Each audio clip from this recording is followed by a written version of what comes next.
Buenas tardes. En nombre de la Corporación Ganadera Corpoga y Fundecooperación para el Desarrollo Sostenible, les damos una cálida bienvenida a esta charla virtual, hoy con el tema Proceso de ensilaje en la empresa ganadera.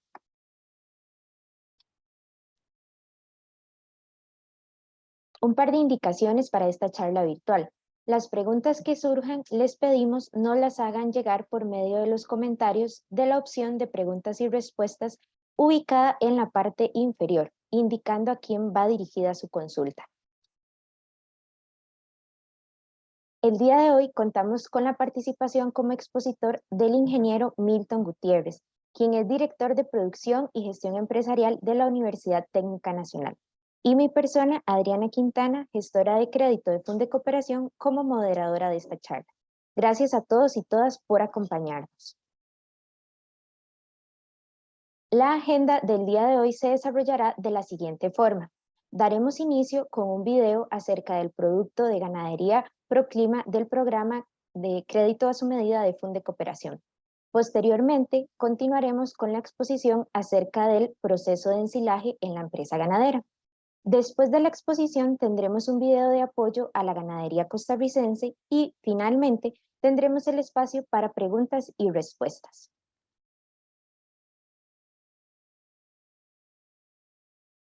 Seguidamente, les invito a ver el siguiente video del producto de crédito de ganadería Proclima, del cual dispone Fundecooperación para el Desarrollo Sostenible, para que ustedes puedan implementar todas las prácticas de adaptación al cambio climático en sus fincas.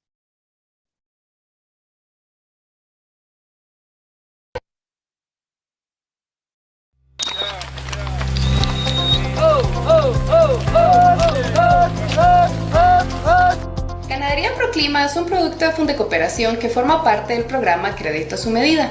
Esto tiene por objetivo la transformación de todo el sector ganadero a través de la implementación de acciones climáticas que permitan a las diferentes fincas ganaderas adaptarse a sus necesidades dentro de todo el territorio nacional. Las medidas a financiar que tenemos disponibles son la cosecha de agua, sistemas de pastos o bancos forrajeros, sistemas rotacionales para los apartos, sistemas de riego, esquemas de ensilaje, entre otras que impliquen también cualquier capital de trabajo para mejoras en la finca. Los montos de financiamiento van desde 500,000 colones hasta 30 millones de colones para los diferentes planes de inversión, del cual dependerá así la determinación del plazo de pago. Entre las opciones de garantías que tenemos se encuentran garantías hipotecarias, garantías fiduciarias, garantías mobiliarias, prendarias o bien esquemas de avales entre los que se encuentran aval fideimas y aval adaptados. Lo invitamos a conocer más de esta iniciativa en nuestra página web www.fundecooperacion.org y también visitarnos en nuestras redes sociales a nombre de Fundecooperación para el Desarrollo Sostenible. Somos una mano amiga para el desarrollo.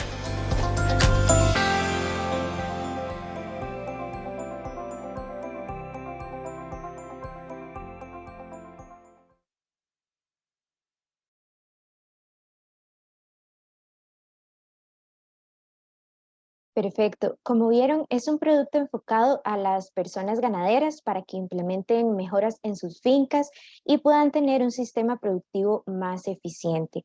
Podemos financiar desde los 500,000 colones hasta los 30 millones de colones. Tenemos esquemas de pago diferenciados y contamos con diversas modalidades de garantía como hipotecaria, prendaria, mobiliaria, fiduciaria y con el aval del Fideimas. Ahora daremos inicio con la presentación acerca del proceso de ensilaje en la empresa ganadera, a cargo del ingeniero Milton Gutiérrez.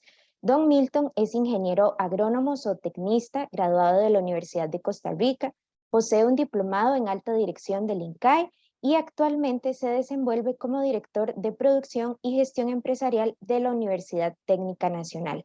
Adelante, don Milton, con su exposición.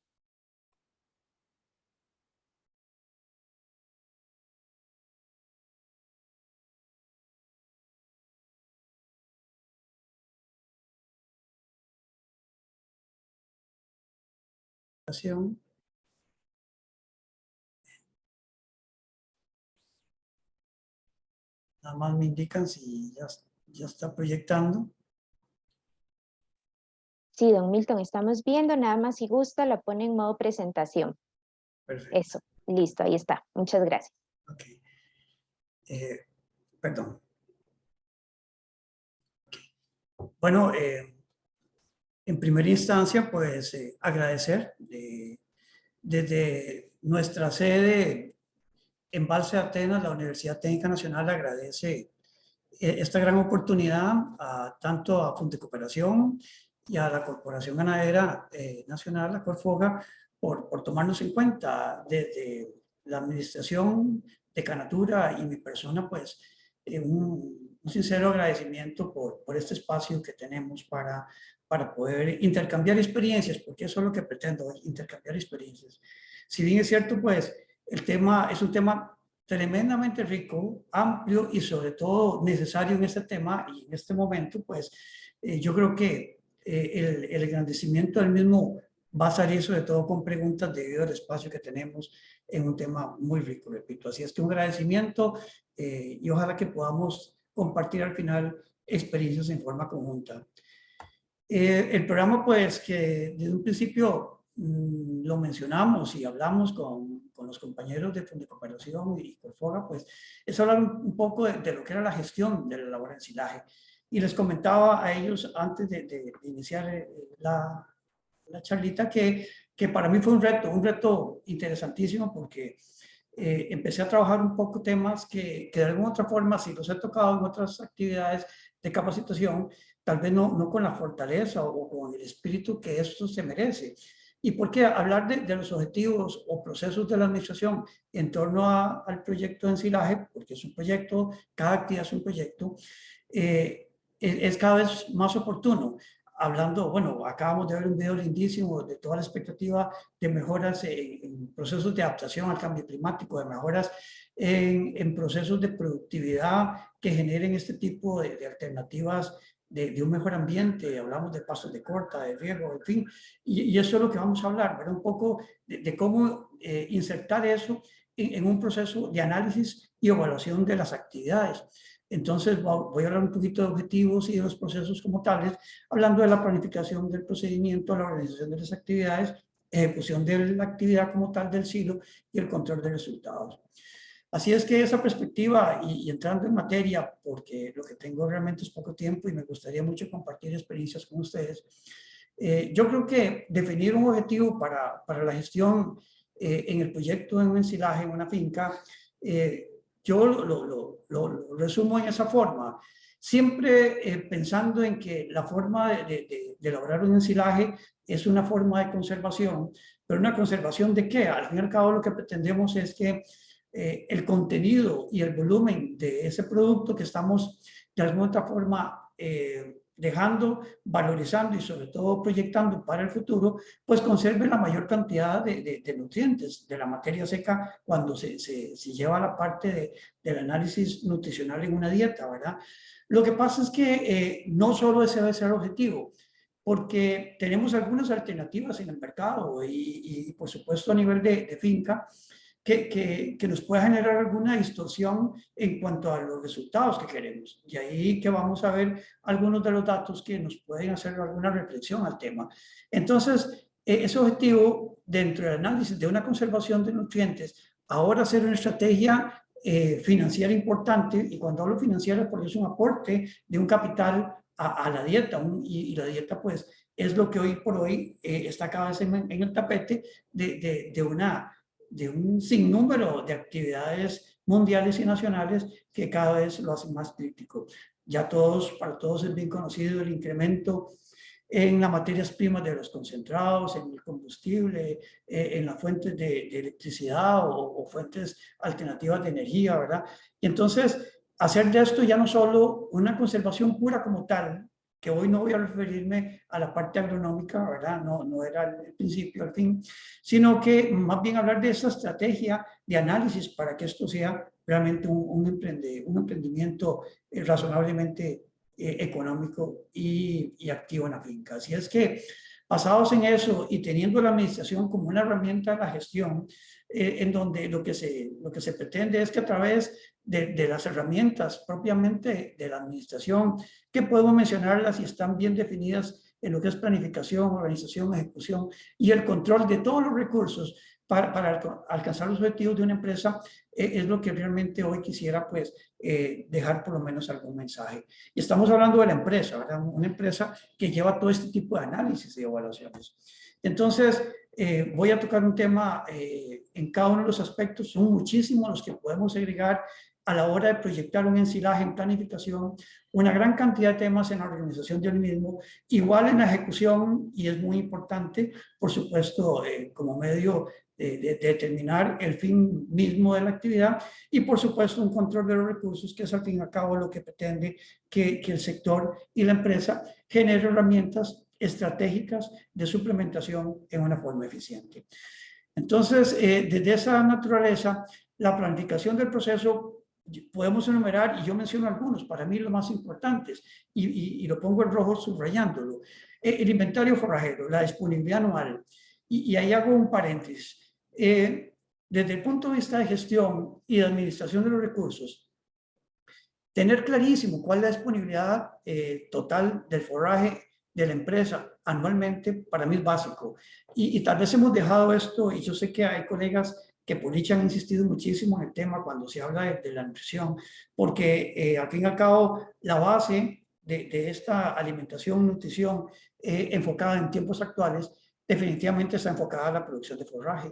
Y esta disponibilidad de forraje en el año nos permite tener, por supuesto, entonces una posibilidad de desarrollo en la finca, ya sea porque mejoramos la carga animal o la controlamos para que el resultado sea positivamente económico. Entonces, hablar de un inventario forrajero, de una disponibilidad anual, para mí es básico, y es un reto que tenemos en todas las fincas. Saber que en unos meses tengo más y en unos meses menos, y que en esa distribución la posibilidad de una estrategia en esta gestión para la elaboración de ensilaje se convierte cada vez más en una oportunidad real, oportuna y necesaria en lo que es la constitución de recursos para una alimentación y, por supuesto, una nutrición adecuada. Entonces, ese tema lo voy a tocar un poquito más a fondo y con alguna estrategia de análisis, igual exactamente con el cálculo de la necesidad real a la hora de hacer un ensilaje. Bueno, ¿cómo se calcula? ¿Cuáles son mis herramientas para hacerlo?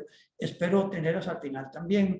Hablar de la especie o el producto a ensilar. Vea que hablo de producto, porque hay experiencias muy bonitas y tal vez he participado en algunas, en ensilar ya no especie forrajera, sino que subproductos, ¿verdad? En el mercado hay oportunidades de conseguir materias primas de almidón, materias primas energéticas, materias primas fibrosas, subproductos de cosecha, en fin, que pueden, claro, ayudarnos a complementar una mejor balance de dieta en el proceso de ensilaje, ya sea en forma sola o en forma conjunta. Y eso es otro tema que tal vez podemos analizar en actividades posteriores.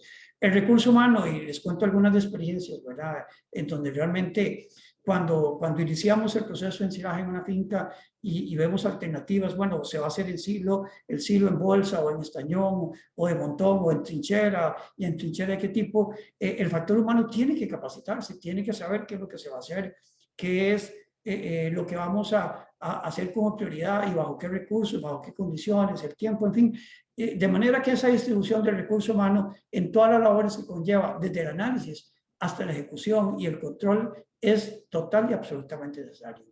Época de llenado versus época de uso, por supuesto, ¿verdad? La idea es que se haga en un tiempo adecuado desde vista de producción de un excedente, pero también el uso en la época contraria tiene que ver con, bueno, algunas veces hasta la factibilidad de poder hacerlo en la época algunas veces más complicada que podría ser el invierno, ¿verdad?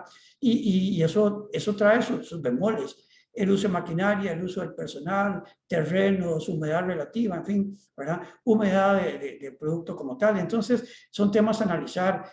Los días a suplementar. Ahora vamos a hacer un ejercicio, un poco de análisis del tipo, ¿verdad?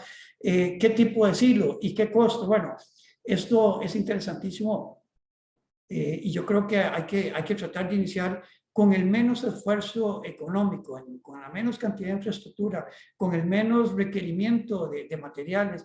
¿Por qué? Porque al fin y al cabo, cuando iniciamos, es un proceso de aprendizaje. tanto para la persona que está asesorando como también para los dueños de la empresa o los ganaderos que de alguna otra forma pues ven esto una expectativa de salvaguarda, y así tiene que ser, un colchón, una salvaguarda, ¿verdad? Entonces, por lo menos parte de mi experiencia siempre ha sido tratar de generar la menor cantidad de insumos para hacer de esto un aprendizaje y también un costo-beneficio importante, positivo. Los tiempos de llenado, bueno, está más que sabido que ojalá que entre menos tiempo se dure el cielo abierto, pues vamos a tener un mejor resultado, menos acúmulo de agua, menos procesos de oxigenación. Entonces, esos tiempos de llenado y traslados, van a ver al final algunos datos que pueden sorprendernos, que por ahí pueden dar mucho de la fuga del capital a la hora de hacer un silo como tal, ¿verdad? Insumos. Bueno, hay que definir en esta planificación del proceso, y ahí es donde empieza importante la asesoría, qué tipo de insumos voy a poner, definida ya la especie, como ya hablamos anteriormente, o el producto, ok, si tiene algún requerimiento en un insumo que puede ser aditivo de muchos que hay en el mercado, y no solo inoculantes como tal, sino insumos tan sencillos como una fuente energética, o una fuente de proteína, o una fuente de control digamos, de malformadores del proceso como tal, ¿verdad? Entonces, insumos hay un montón y hay que planificarlos, hay que definirlos, hay que costearlos también. Hablar de maquinaria y equipo para mí sigue siendo el talón de Aquiles, sobre todo cuando uno escala el nivel del silo, porque, repito, inicialmente es importante determinar que vamos ok, vamos a utilizar un poquito de excedente que nos quedó y está planificado así, por la rotación, por el tiempo, y vamos a tener 3, 2, 4 meses en que me pueda subir un poquito el pasto y que va a ser necesarísimo en verano, o bien en la época de muy lluvia, porque también existen zonas en el país que más bien la suplementación se da en la época más lluviosa, ¿verdad? En fin, no importa cuál es la estrategia, para mí la maquinaria y el equipo es fundamental por varias razones. Primero, costo, ¿verdad? Que eso conlleva. El asunto del beneficio de la utilización en tiempos, en requerimientos, en la calidad del material como tal, ¿verdad? Pensando sobre todo si hay que hacer un picado, ¿verdad? Y esto tiene una importancia muy significativa, porque la maquinaria puede dar con el traste, con el tipo y la calidad del material que es sensible. Si hace o no un proceso previo a la picada, ¿verdad? Para que se deshidrate más el forraje o la especie. En fin, la maquinaria para mí sí es un talón de Aquiles, que sobre todo en escalas que cada vez son más necesarias en nuestras empresas ganaderas, son requerimientos importantes. He tenido experiencias de trabajar con equipos muy básicos, como inclusive de llevar picadoras a fincas que no tienen ni corriente, hasta bien equipos bastante modernos que más bien lo que requerimos es la cantidad de toneladas por hora o algo parecido, ¿verdad? Pero bueno, repito, la maquinaria para mí es un tema importante de análisis, y por supuesto el costo-beneficio que todo esto conlleva. Esto solo para plantear algunas de las posibilidades que tenemos en esta planificación del proceso. Y voy a referirme a la primera, a este proceso del cálculo de la necesidad en función del inventario forrajero. Desde esa perspectiva, lo que tratara, y voy a por lo menos insistir en que lo tengamos el dato, tengamos ese valor de cuál es la posibilidad que tenemos de tener un mejor y cada vez controlado inventario forrajero. Si nosotros tenemos una empresa, independientemente cuál, y vamos a generar una venta, un recurso, una utilización del producto, es porque sabemos que lo disponemos. Y entonces, esta medición del inventario forrajero durante todos los meses, durante varios años, nos da ahora sí una mejor evaluación de nuestro principal producto, y el producto que cada vez es más indispensable y más requerido en las fincas, que es la parte forrajera. Entonces, eso nos hace también llevar al análisis de carga, que también, repito, esto se ha hablado muchísimo en otras actividades.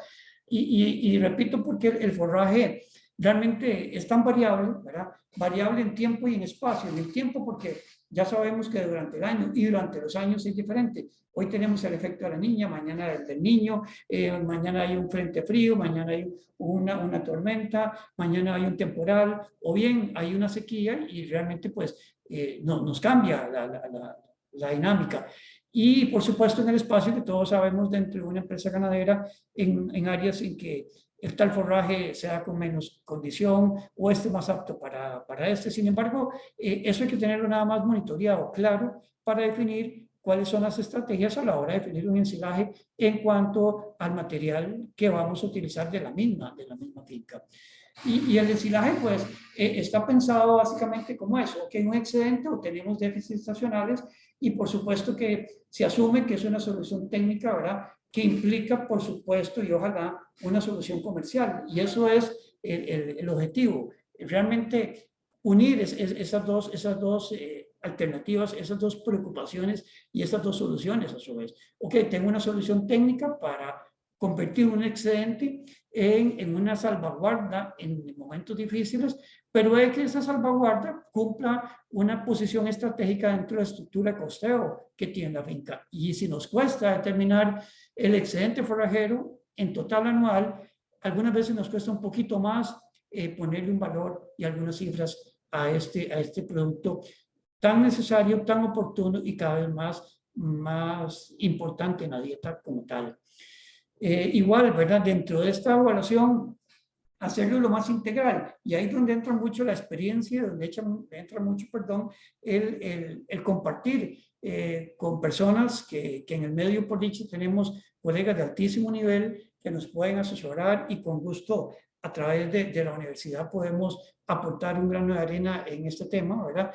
Y hacer de esto realmente un sistema de alimentación en finca oportuno, adecuado y que cumpla con la expectativa de una gestión en la parte de todos los recursos que esto conlleva y de ahí que el tema se convierte en un manejo totalmente integral, ¿verdad?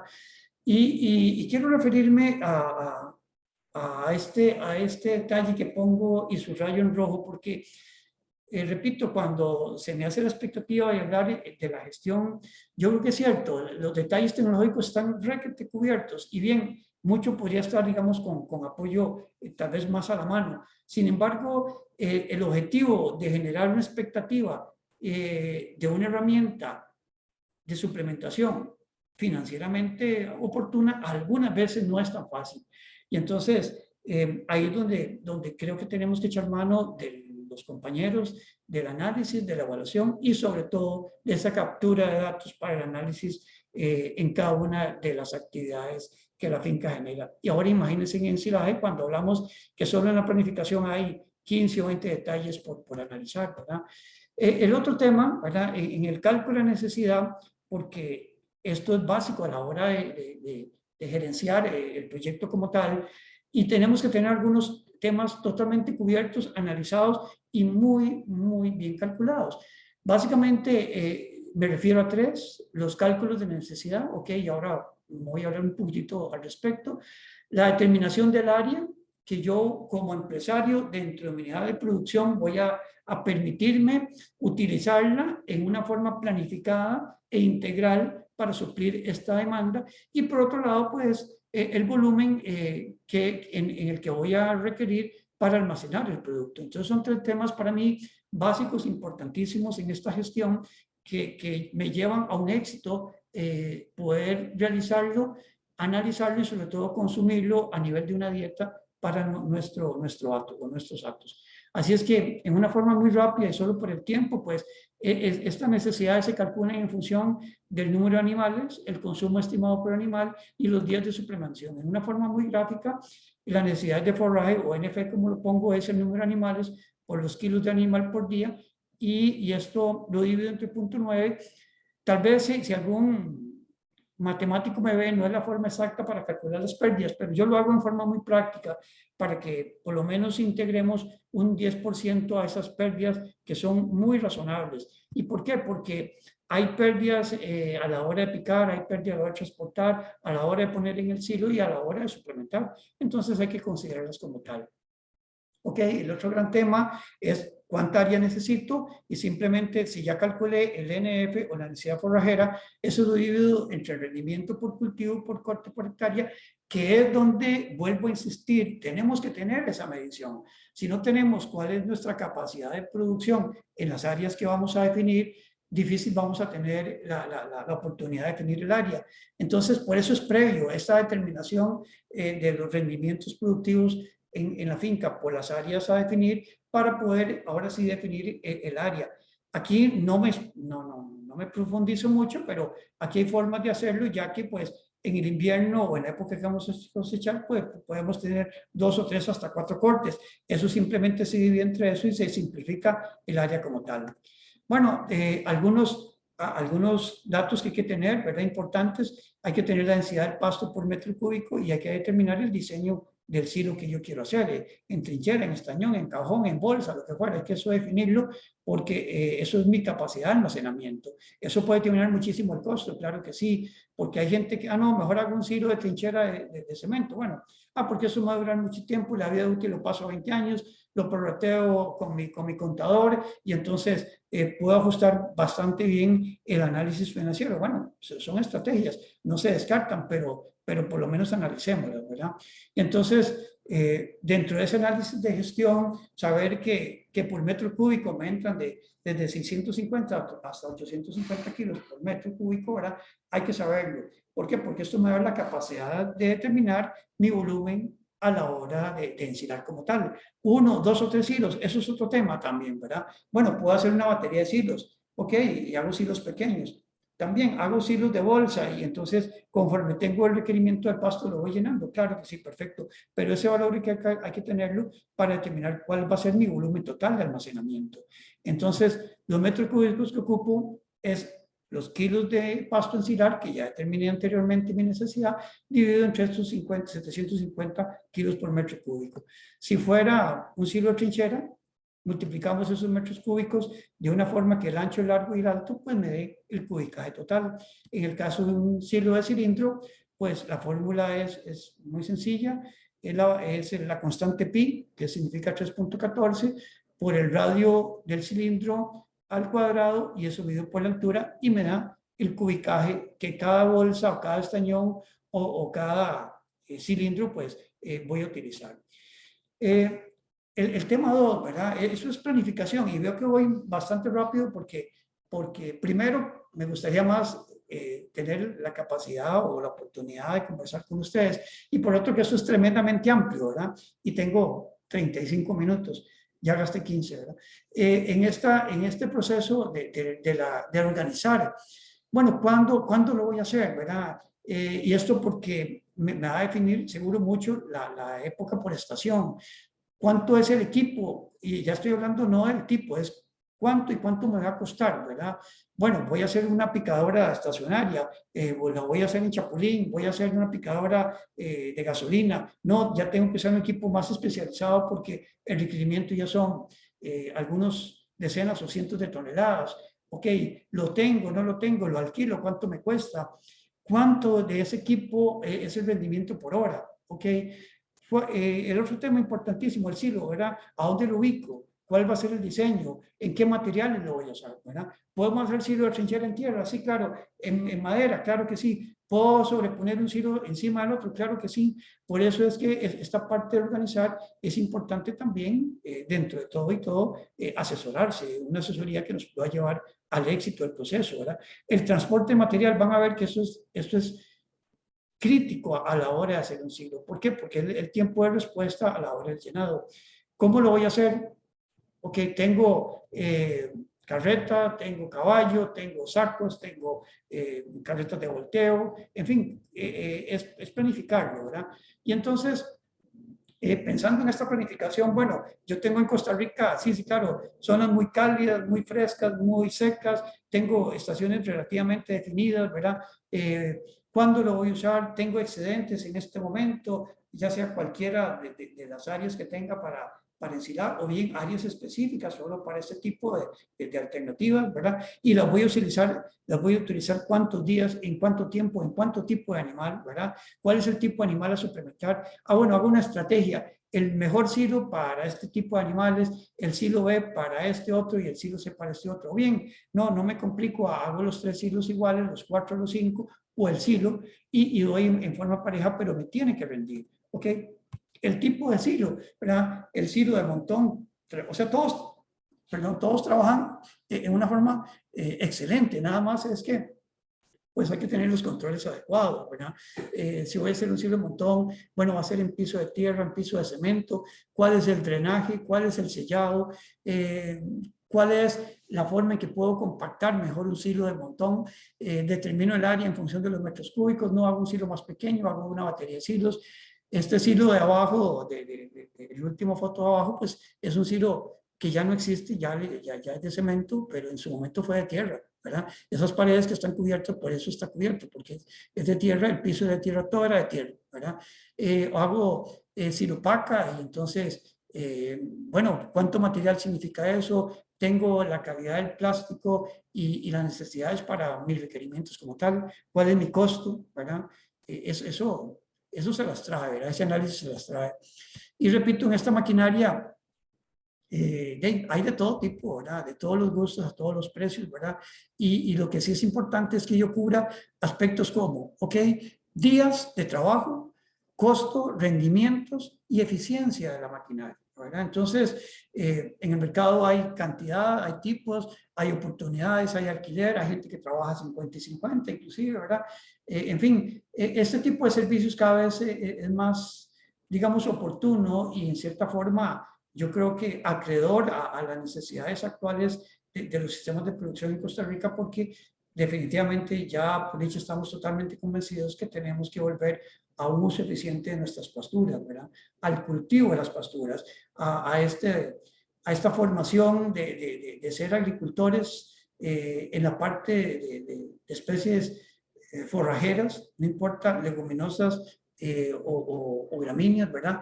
Pero este proceso nos está llevando a esto, ¿verdad? Este alto insumo de los costos externos. Y ahí los tenemos, ¿verdad? Y ahí tenemos las probabilidades de crecimiento, de mejora y sobre todo de adaptación en alternativas forrajeras en cada una de las empresas, ¿verdad? Como tercer punto, pues, del proceso de la administración, ya hablamos un poco de planificación, de organización, y pues todo lo que es la parte de ejecución, ¿verdad? Y en la parte de ejecución voy a mencionar solo algunos conceptos, hay muchos, y yo creo que de los que tenemos que poner atención, aditivos, ¿verdad? Hay muchos, y vamos a ver algunos. La compactación, ¿con qué voy a compactar? ¿Cómo? ¿Cada cuánto? ¿Cuál es la recomendación técnica? ¿Verdad? Recordemos que el principio de compactación es el principio del ensilaje como tal, que simplemente es hacer una fermentación anaeróbica, una fermentación sin oxígeno, y lo logro con el tipo de compactación. Bueno, el plástico que voy a usar, si es un plástico de qué ancho, cuántos son mis requerimientos, ¿verdad? Cuánto es, por supuesto, mi costo, la forma en que tengo que embolsar un silo de montón, de trinchera, en fin, eso es un análisis importante. Y entonces vea que estamos viendo una serie de procesos dinámicos en este marco integral que hablaba al principio, ¿verdad? De este análisis muy sistemático que se tiene que hacer para poder tener un producto no solo que me dé la oportunidad de mejora, que me salga económicamente factible y que me dé, por supuesto, al final de todo también un rendimiento productivo esperado. El sellado, ¿verdad? Bueno, que en esto hay temas, y lo pongo porque uno en el campo y con consultas, ¿verdad? Le ponemos ya no solo el sello del plástico, bueno, ponemos sal, ponemos melaza al final, ponemos melaza solo al principio, en el medio, en fin, podemos hacer un roceo de algunos productos que venden en el mercado con sus pros y contras, ¿verdad? Eso hay que analizarlo y algunas veces no tenemos a ciencia cierta, digamos, los detalles para utilizarlos y repito, la asesoría dentro de este análisis y de gestión del proyecto como tal es necesario.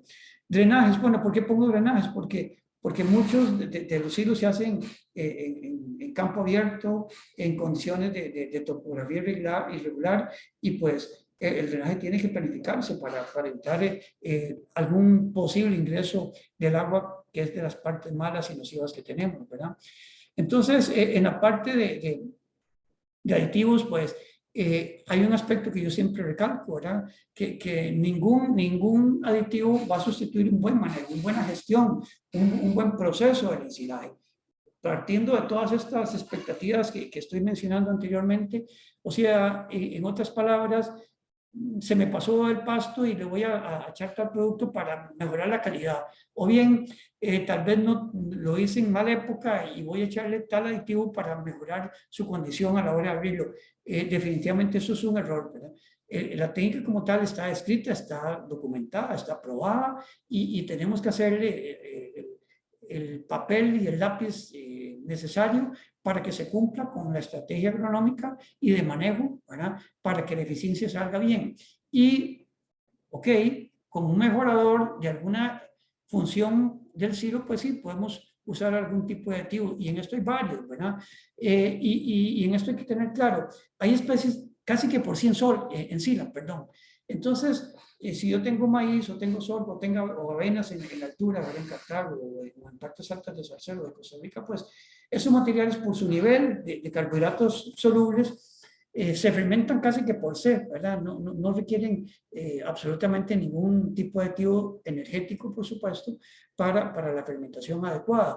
Después, pues, las gramíneas corrientes que tenemos en todas las fincas, ¿verdad? Los pánicos, las braquiarias, en fin, tienen una moderada capacidad de silaje natural y tal vez las leguminosas, ¿verdad? Ahí sí tal vez hay que tener un cuidado porque el nivel de carbohidratos para generar una fermentación adecuada no es la correcta. Entonces, hay que medirse con el análisis a la hora de meter un componente leguminoso al silo, ya sea solo o combinado, para definitivamente diferenciar el aporte de carbohidratos solubles que el proceso requiere.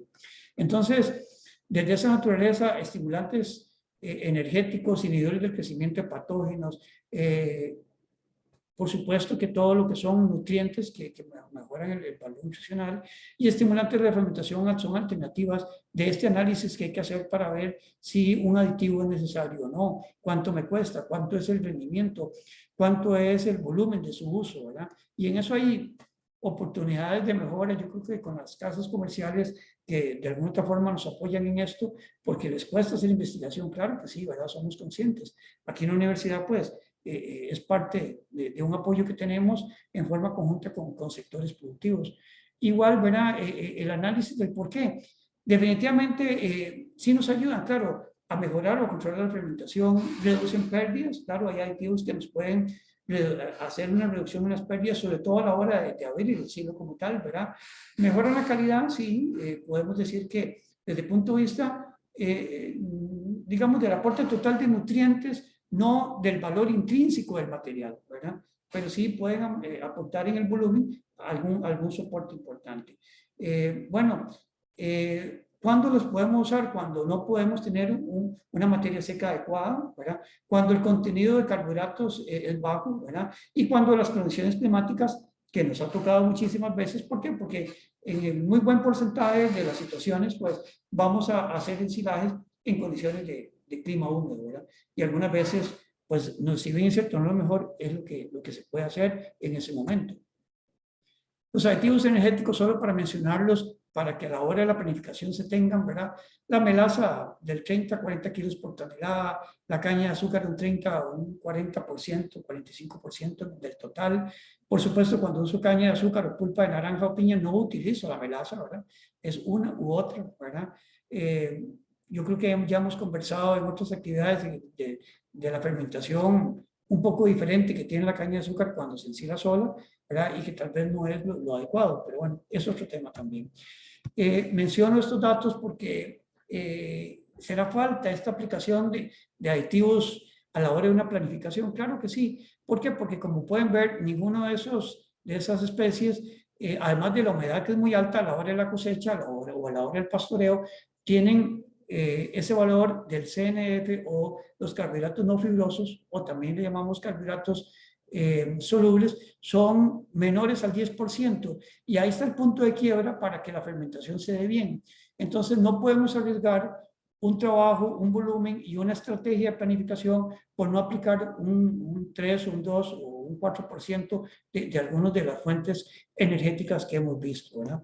Entonces, dentro de esas oportunidades, y repito, cada vez más pujantes en la tecnología actual, y nos van a hacer llegar información al respecto ahora, son los inoculantes, ¿verdad? Importante un inoculante como tal no da su mejor rendimiento si no tenemos un nivel de carbohidratos solubles de no menor del 15% en el total del volumen ancilar, ¿verdad?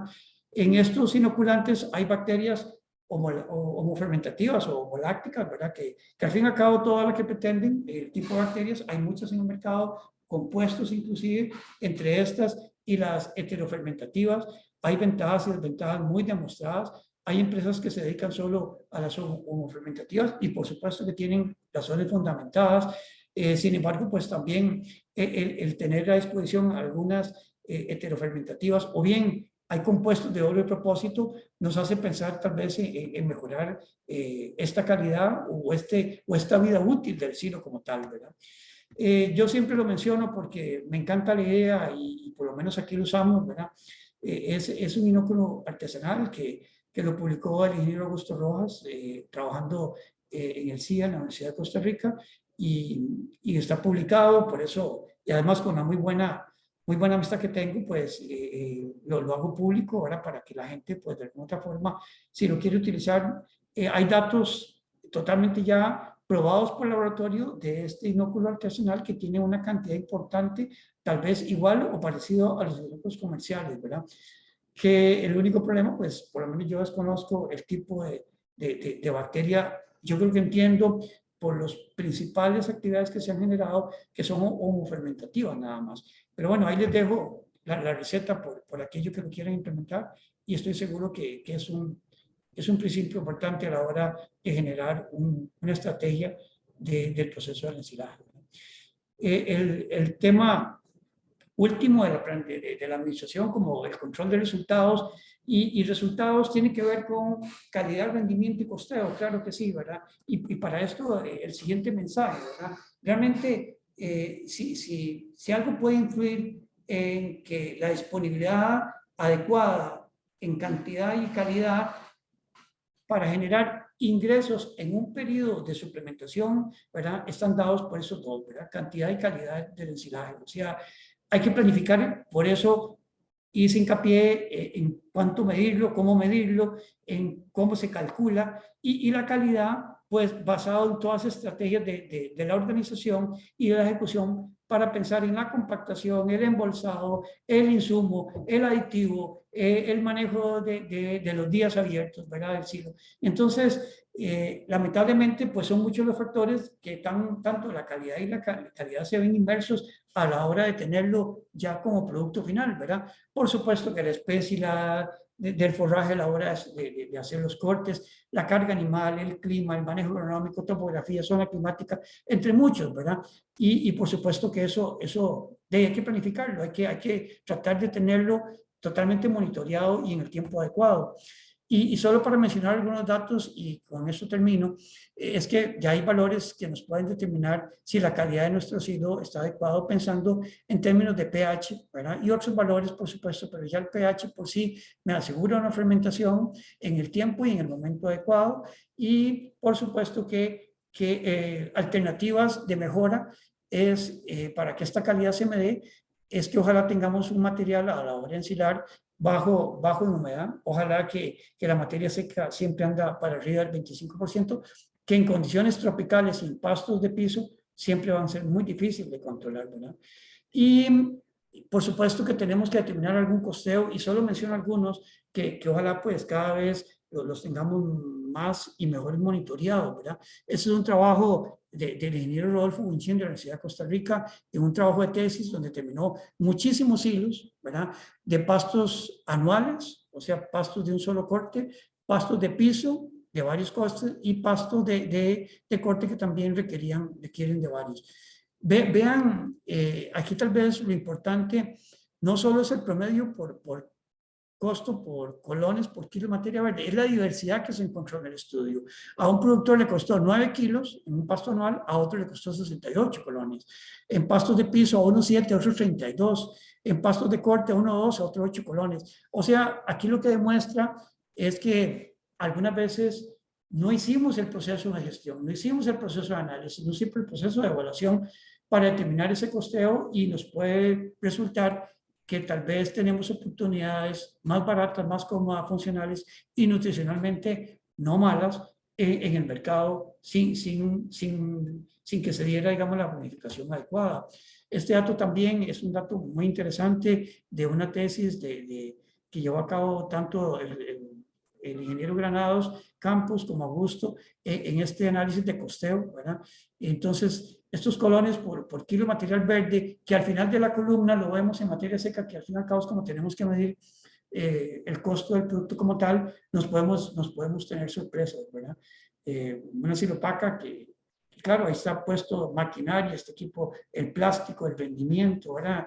Con respecto a otros productos que tenemos. Lo hago de referencia nada más para estar claros que entre todo lo que es la planificación, tenemos cada vez más la necesidad y estamos exigidos a determinar el costeo. Así es que esa es la invitación, pensando en que este es el último dato que quisiera presentar, en donde igual el señor Rojas, en algún tiempo que estuvimos trabajando y yo tuve la oportunidad de colaborar en parte de los trabajos que se hicieron en la universidad, pues con costeo de ensilajes, vean la cosecha, en promedio un 70% es el costo. ¿Qué significa cosecha? Casi todo es transporte, porque no planificamos, y ahí repito el tema de gestión, entre donde está el cultivo, donde vamos a hacer el silo y donde vamos a suplementar. Y ojalá que eso lo tengamos siempre presentes para lidiar con este tema y bajar el costo de la manera significativa y que cada vez el suplemento sea una estrategia y no una herramienta de costeo mayoritario. Recomendaciones finales para terminar. Planifiquemos, evaluemos, definimos necesidades, hagamos el inventario forrajero, veamos las necesidades reales, si es que realmente necesitamos ensilar o podemos hacerlo siempre en fresco, o bien cuál forma ensilar, ¿verdad? Maximizar la oferta forrajera. Al rato no hay que cambiar, porque pues uno se encuentra de todo, el rendimiento de este pasto es malo. Bueno, es el rendimiento, es el manejo, es la planificación, es el recurso, es el insumo, ¿verdad? Determinar costos diversos de los suplementos que tengamos a la mano, de la propia herramienta a la hora de usarlo en nuestra finca y por supuesto que ojalá nos asesoremos. Y repito, esa perspectiva a través de la universidad, de la sede en Atenas, estamos en la mejor disponibilidad de hacerlo. Con eso termino, creo que me pasé un poquito, lo hice maratónicamente, pero la idea era también cumplir con una expectativa del tiempo. Agradecerles reiteradamente a las personas que están, tanto en la charla como a los organizadores. Muchísimas gracias y creo que tenemos un video para luego hacer preguntas, ¿verdad? Ariana, un placer. Muchísimas gracias a don Milton por tan completa exposición. Les recuerdo a la audiencia que pueden hacer sus consultas a través de la sección de preguntas y respuestas o a través del chat, indicando a quién va dirigida su consulta. Seguidamente les invito a ver el siguiente video de apoyo a la ganadería costarricense.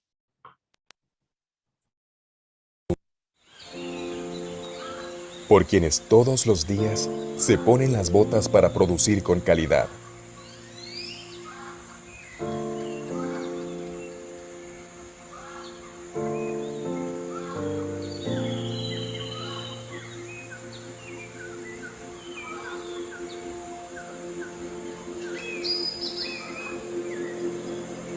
Por quienes trabajan de la mano con el campo.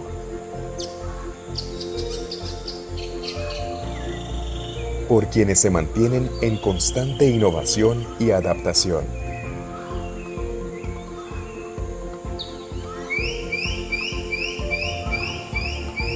Por quienes trabajan de sol a sol.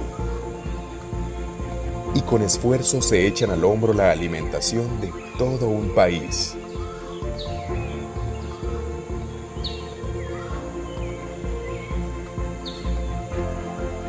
Apoyemos a nuestros ganaderos.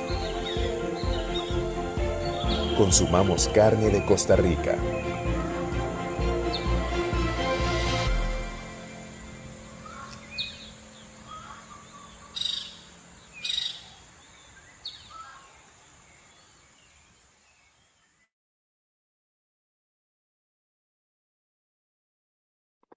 Perfecto. Ahora daremos un espacio para responder las preguntas de la audiencia. Trataremos de responder todas.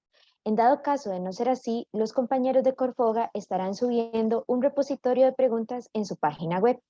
También les recordamos que de parte de Fundecooperación, si tienen consultas sobre nuestro programa de financiamiento, las aclararemos con todo gusto. Le damos la palabra a los compañeros de Corfoga que nos van a apoyar con la lectura de las consultas. Adelante, por favor. Muy buenas tardes. Bueno, muchísimas gracias. La primera pregunta para don Milton es de don Oscar Hernández. Nos dice, buenas tardes, excelente charla. Estoy trabajando con pulpo de naranja. Nunca he trabajado con este material. He utilizado el silo de bolsa y de montón. ¿Se puede utilizar la misma técnica para este subproducto? Supongo que es como uno de los primeros subproductos que se habló en la charla por el tema del tiempo en el que hizo la consulta. Sí, perfecto. A don Oscar, definitivamente yo hablaba de que, y en alguna forma lo referí, del forraje o producto. Esto es muy normal. Yo creo que las industrias que antes veían una amenaza para, digamos, partes ambientales de su producción como un desecho, y soy claro con mencionar por lo menos un ejemplo del cual fui partícipe en la empresa que trabajé, lo que fue la utilización de la pulpa, ¿verdad? De la naranja fresca a convertirlo en un producto peletizado. Estas alternativas, claro que son de vital importancia y ojalá que por cercanía los productores la puedan utilizar. Bueno, ¿la podemos usar en fresco? Yo creo que es la mejor. ¿La podemos ensilar? Claro que sí. Ustedes pueden decir, bueno, eso es contrastante con lo que se dijo de que ojalá tuviera un porcentaje de materia seca mayor del 25%. Estos productos altísimos en humedad fermentan per se, porque la cantidad de carbohidratos solubles es tan alta que fermentan por sí, solo que la fermentación es un poco diferente en el producto terminado. ¿Por qué? Porque tiende a tener algunos subproductos de etanol que lo convierten tal vez en un producto algunas veces menos palatable o algunas veces con algún rechazo si no se da en una forma conjunta. Entonces, claro que los puedo utilizar.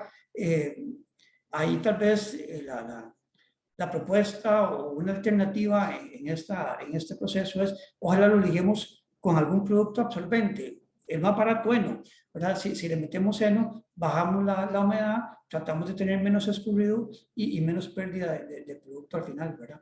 Pero claro que lo podemos usar en bolsa o en silo de montón, claro que sí. Hay gente que simplemente lo que hace es un cajón, lo deposita ahí a libre, ¿verdad? Se le oxida al principio y las capas posteriores las utiliza. Yo creo que, repito, hay muchas alternativas y ojalá que lo podamos utilizar para mejorar la estrategia y ojalá el volumen cuando la necesidad es muy amplia. Entonces, repito, meterle un absorbente que no podría hacer perfectamente nos ayudaría a conservar no tanto pérdida por escurrido y a mejorar el volumen del silo, que al fin y al cabo es una estrategia para su fermentación durante más días, ¿verdad? Pero sí, efectivamente lo podemos utilizar. Perfecto, muchísimas gracias. También nos consultan por acá cuál es la porción recomendada por animal diariamente del silo.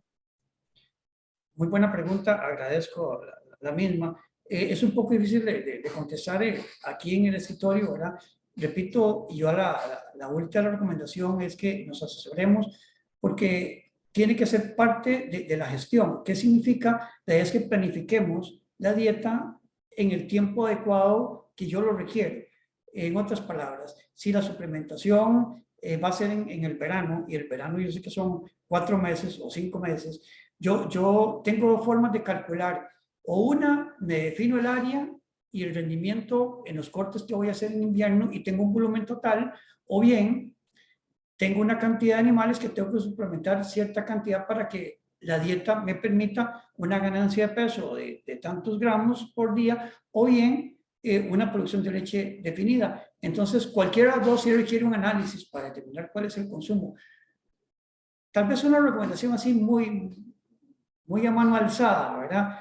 Ojalá que si tenemos escasez de forraje, no tengamos menos de 15 kilos por animal por día, solo para mantener, digamos, una condición corporal adecuada. Pero repito, mucho depende de la exigencia que vamos a tener dentro de la planificación para determinar qué es la respuesta que queremos. 200, 300, 500 gramos, 1 kilo de ganancia de peso, o bien que mantenga la producción de leche en un nivel de tantos kilos por día. Entonces, eso es una pregunta que se las trae, y yo la recomendación que podría dar es que mejor se asesore cuál sería la respuesta que yo quiero en el silo para tener la respuesta en producción animal adecuada, ¿verdad? Perfecto. Por acá doña Laura nos consulta. Actualmente se está extendiendo la práctica de elaborar silos de montón directamente en el suelo, sin colocar plástico por debajo para economizar ese plástico. ¿Qué recomendaciones tiene con respecto a esta práctica? Sí, es cierto. No la comparto, la verdad. No la comparto porque generalizarlo es un poco, digámoslo así, arriesgado. Les cuento experiencias, ¿verdad? Dos temas importantes ahí. Uno es la tabla freática en el suelo, y el otro tema es que el contacto de la materia orgánica con esa capa de suelo va a descomponer el silo. Bueno, entonces sí, hay gente que lo dice, prefiero perder 1 pulgada en el suelo que no meter plástico al final. Lo primero, ese plástico se puede aprovechar, o sea, bien organizado y con una estrategia de evacuar el silo en forma prudente, yo puedo dar vida a ese plástico por algunos silos. Lo segundo, y experiencias que han pasado, a mí me pasó, no tan trágica, pero me pasó en Río Frío, ¿verdad? Haciendo un silo y no le puse por asuntos, digamos, muy personales de la gestión en ese momento, y lo hicimos en invierno, y un temporal muy fuerte en Río Frío y en muchas zonas del país. La tabla freática está muy poco profunda, ¿verdad? Se elevó mucho el nivel del agua, y sí nos produjo pérdidas muy importantes, significativas, porque no sellamos el silo en forma completa. Yo, repito, prefiero utilizarlo varias veces, meterlo entre el gasto, pero asegurarme que voy a utilizar un aprovechamiento de un 90-95% del silo, porque recuerden que arriba, en las capas superiores, por más que compacte, siempre va a tener un porcentaje de pérdidas. El mínimo, claro que sí, y eso se puede planificar, pero voy a tener pérdidas abajo si no va en plástico, y arriba por el embolsamiento del aire. Entonces, personalmente prefiero usar plástico abajo si es el piso de tierra. De acuerdo, perfecto. Muchísimas gracias. Por acá, don Luis nos consulta, bueno, nos menciona buenas tardes, don Milton, muchas gracias por la charla. He visto que muchos productores que empiezan con silos en bolsas pequeñas, luego quieren cambiar a algo más mecanizado. ¿Cuál ha sido su experiencia con esa evolución y cómo cree que debe abordarse sin implicar inversiones muy altas? Sí, yo le repetía, ¿verdad? Que para mí es un proceso. La idea es empezar, ojalá con esa alternativa. Embolsemos, hagámoslo en estañón, en fin, ahora hay muchos tipos de bolsas en tamaños, medidas, ¿verdad? Y qué sé yo, y entonces pues realmente yo creería que es la evolución normal. ¿Por qué? Porque me da la estrategia del aprendizaje. ¿Qué significa? Ok, tengo necesidad, ya la tengo puntual, la he medido, la he analizado, la tengo monitoreada. Entonces, claro, y tengo un excedente, empecemos a hacer silos de bolsa, claro que sí, de estañón o cilindros, cualquier forma, ¿verdad? Inclusive no necesariamente tienen que ser silos grandes cuando uno habla de una estructura. Por decir algo, mira, tengo esta ternerera que ya no la ocupo. Ok, empecemos a hacer un silito ahí no sé, 10, 15 metros cúbicos, ¿verdad? 20 metros cúbicos.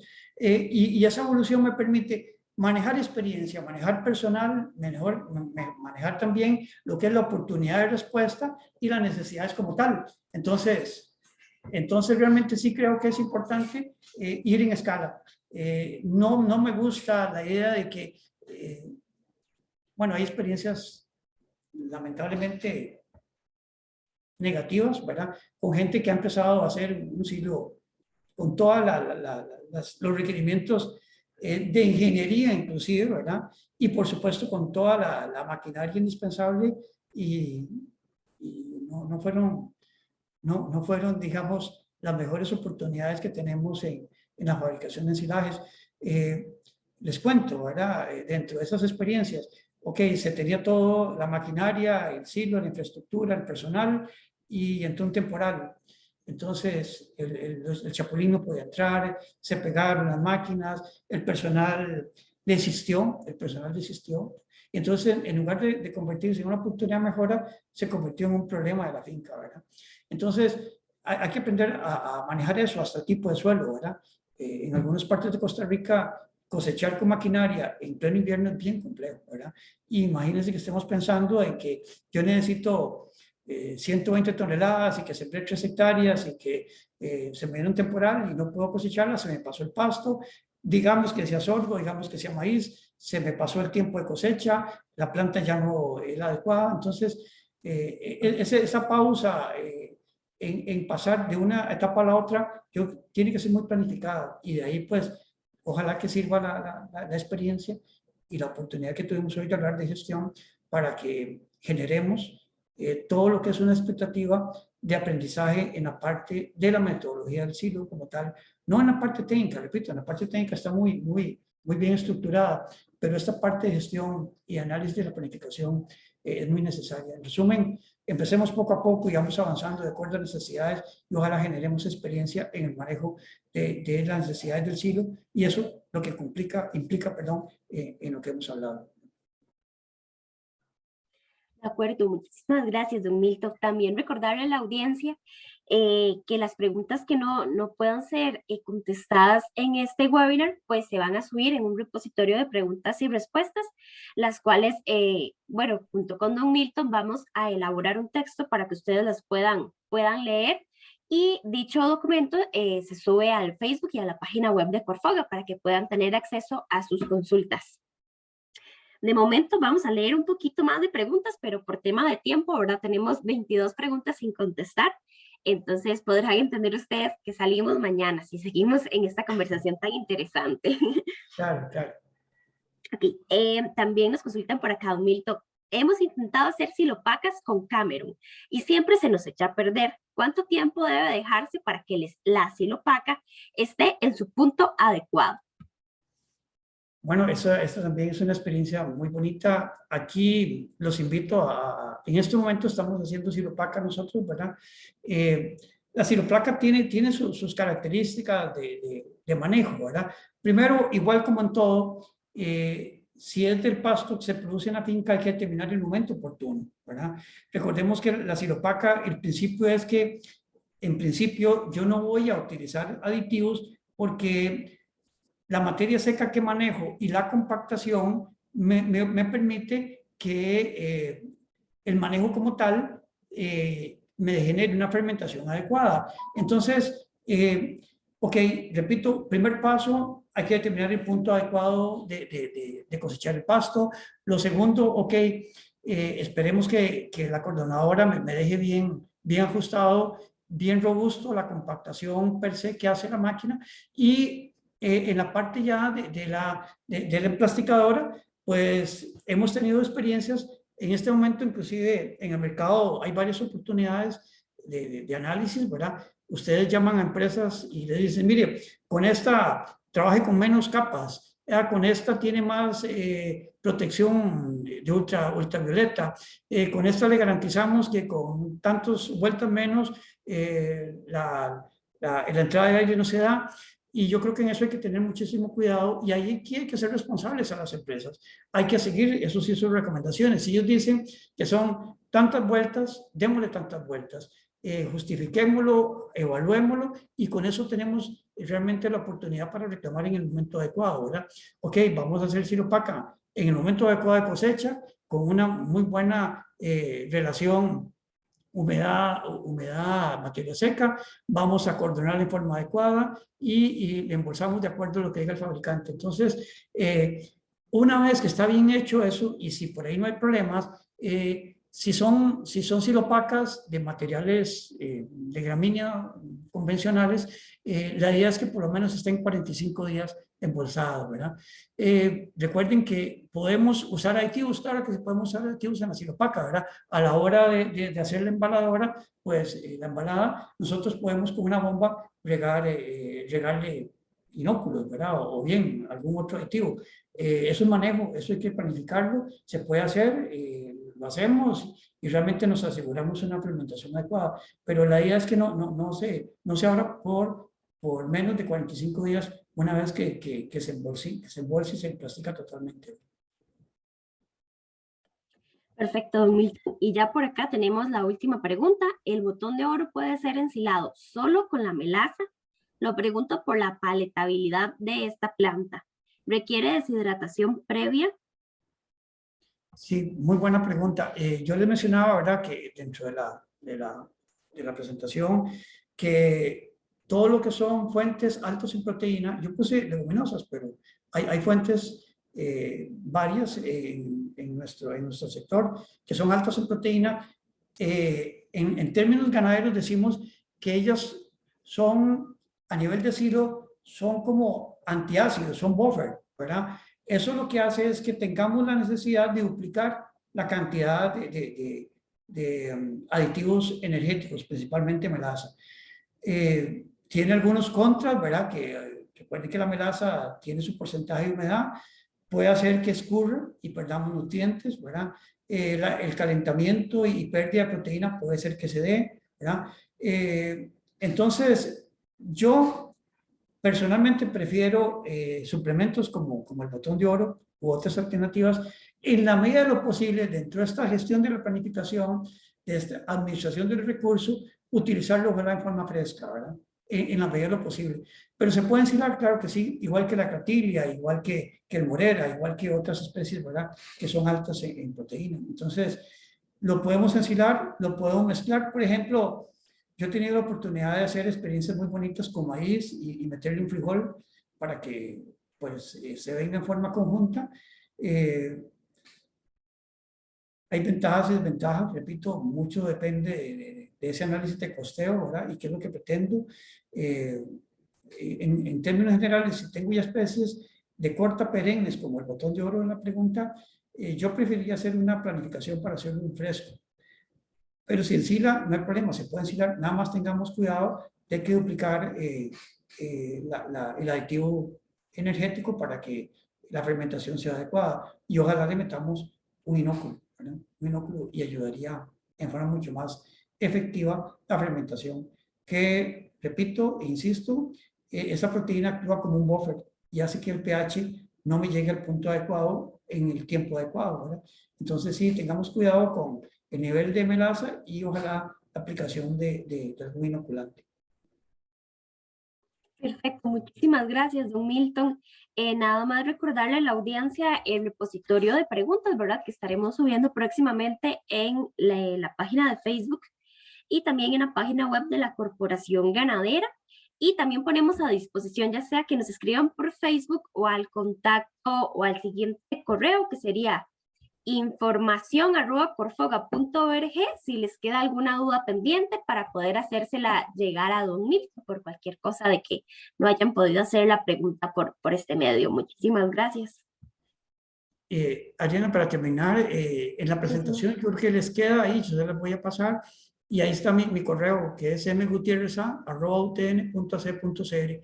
Igual, con todo gusto, repito, de la universidad estamos en la mejor forma de poder colaborar en este proceso. Así es que muchas gracias, reitero el agradecimiento a ustedes, a todos los participantes, y en el tiempo adecuado vamos a dar respuesta a las preguntas. Así es que muchísimas gracias por la oportunidad. Muchísimas gracias a usted, don Milton, y a todas las personas que participaron. Con esto llegamos al final de esta charla. En nombre de Corfoga y Fundecooperación, les damos las gracias por haberse conectado en esta tarde. Les invitamos a seguirnos en nuestras redes sociales y visitar el sitio web de Fundecooperación, donde pueden encontrar información de nuestros proyectos, así como de crédito a su medida y la grabación de esta charla virtual. Buenas tardes.